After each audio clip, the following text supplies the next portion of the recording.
Big dog squat. All you have to do, just don't die. It puts me out of my comfort zone. Very excited to announce. Yeah. It's frustrating as hell when figuring out how do I move my body, how do I utilize my levers. Hi, I'm Katie. I'm a certified strength and conditioning specialist, a strength athlete, and I'm very excited to announce that I will be competing in my first Highland Games season this year. I am about 6 weeks out from my first season opener of the Highland Games. Over the next few weeks, we're going to be shooting content for you, show you the inside look behind the scenes of diet, training, how we're programming, what I'm eating, what I'm doing, how I'm recovering. I'm really excited to show you around and take you along for this journey. For those of you that are unfamiliar with Highland Games, it is essentially track and field meets strongman. It's a lot of fun. It's an outdoor day. You have your height events, you have sheaf and weight over bar, you have your braemar and your open stone, you have your heavy and lightweight for distance, you have heavy light hammer throw and a caber toss as well. A lot has changed this time around. Being a competitive strength athlete, I was very focused on what my competition lifts were.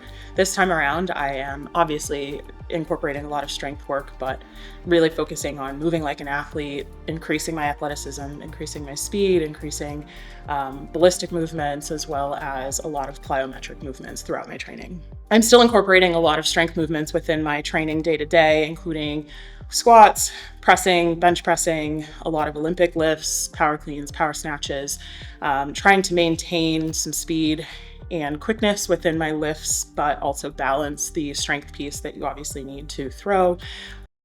So one of my biggest challenges, honestly, is the math. I don't ever know what I'm putting on the bar, but I often feel like that's a better approach because it's less scary that way. I'm actually really excited about today's workout. I have triples, which I have done sets of 5 for several weeks now, so it's nice to kind of have this little mini deload.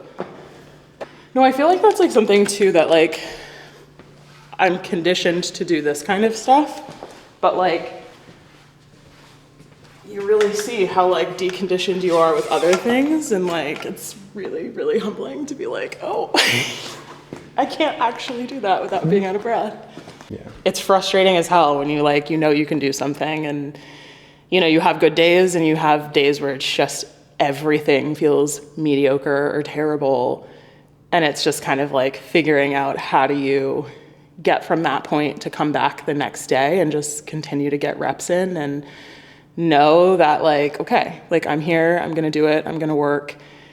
And I have to trust that my training is going to carry me to the finish line, and I have to trust that what I'm doing every day is going to make sense eventually, even on the days where it just feels like absolutely terrible. So I think that's something that like I struggle with a lot. And it's really hard to keep coming back and coming back and coming back when things aren't feeling good or when you're not feeling like you understand what your body is supposed to be doing. I feel really strong. Like I do really feel strong. I feel like I really like this program. It's a lot of fun. It's a lot of stuff that I don't normally do. It's hard. It's really hard. It puts me out of my comfort zone, which I think sometimes like I have the tendency to get really frustrated with when I'm not really good at something, or when I can't pick it up right away, or when I'm like, ugh, like why is my body moving like that, or why is my brain not connecting to my body? But overall, I feel good. I feel really strong. I feel like I'm starting to kind of pick some things up and things are clicking. So overall, I feel pretty good. It's been interesting as I'm learning the Highland Games throws.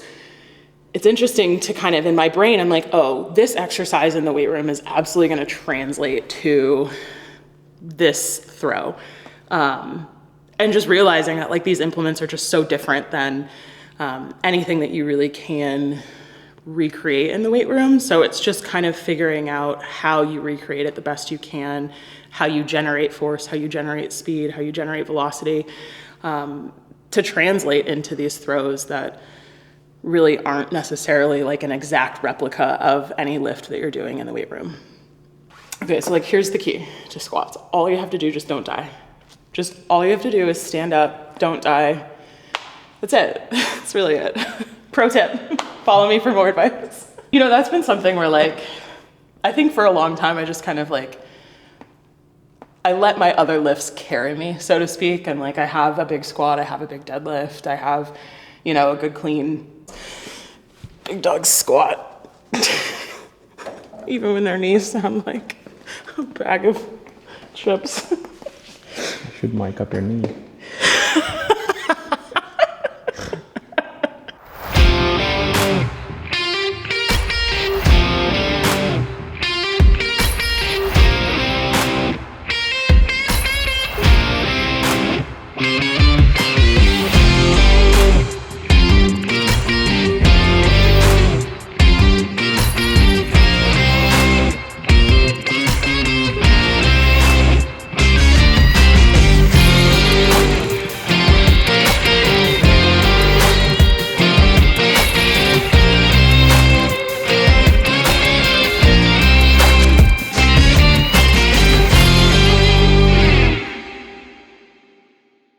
I've been incorporating a lot of medicine ball work, a lot of kettlebell work, a lot of banded exercises. So banded pulls, banded rack pulls, banded squats, banded bench press, a lot of different types of movement that I'm used to incorporating in my training. But I think that I'm going to see a lot of return on that investment when it comes to time to get out there and throw. Programming for this new venture has been really interesting. It's been a lot of fun as a coach and as an athlete just to change things up. I'm working with really phenomenal coaches. I've got some throws coaches I'm working with. I'm working with Ethos Performance Group for my strength and conditioning programming and plyometric programming. Something that's interesting is that I train almost exclusively at my home gym. So really, when we were looking at programming, it was also kind of what realistically can I do at home with the limitations that I have, with the equipment that I have. I have some really phenomenal facilities that I've been visiting as a guest to lift in when I need to, but it's been a lot of fun just to kind of play around and be challenged in a new way.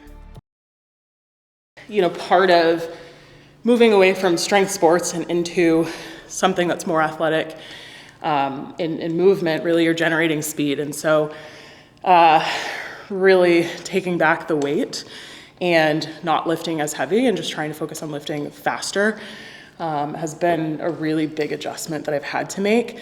And I think that also is, I think it's tough too to kind of sit there and look at your program and say like, I know I can lift heavier, I want to lift heavier, but know that like my priority right now is not to lift heavier, it's to move quicker.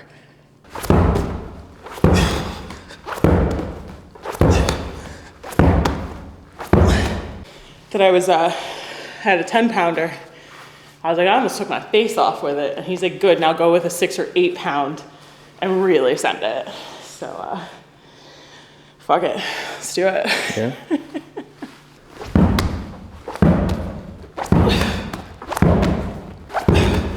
So I've been working a lot of single arm kettlebell swings, which I think has been wonderful in kind of prepping my body for the weight over bar event. There's really good hinge that's happening with this kettlebell swing. And then you've got that overhead motion with the implement itself. My conditioning needs a lot of work. I think that's a big difference between the training I'm doing now and the training that I'm used to is really isn't a ton of room for conditioning. There's a lot of cardiorespiratory gains that I stand to gain here, which is, it's hard, it's like painful and just very, very different from the type of training I'm used to, but it's good, it makes me better. There's just a huge level of like kinesthetic awareness too that's happening that I'm really learning, like, okay, this is where my body is in space, this is how to move it, this is what I need to do in throwing, and a lot of these movements that I'm using to support my strength and conditioning throughout this prep, which is exciting, like it's fun, it keeps it different, it keeps it engaging mentally, but it's brutal. Mm-hmm. I'm having to do all of my fast work in the beginning. I'm doing a lot of my plyometric work right at the beginning of a session once I'm warmed up, whereas I think previously I would do that at the end. The reason for it is that is my focus right now, and I'm trying to learn how to be more explosive and faster, and I need to do that when my energy systems have the gas in the tank to do that, rather than going through an entire squat workout and then doing box jumps or kettlebell swings in the end. So that sucks. Really get the fun stuff out of the way. Yeah. Which is like weird. It's weird to focus on like, I'm so used to focusing on big lifts, compound lifts, and that being my main priority. And it's just a total switch and just so bizarre, and feels abnormal to be doing these things as an accessory to throwing. But that is the goal. And right now I'm focused on getting better as a thrower and as an athlete. And so really just focusing on, maintaining a base of strength, but being better as an athlete overall. So, yeah, I think there's been a big difference in training as a strength athlete and that being my sole sport and priority, versus now I'm training as an athlete, not in a strength sport.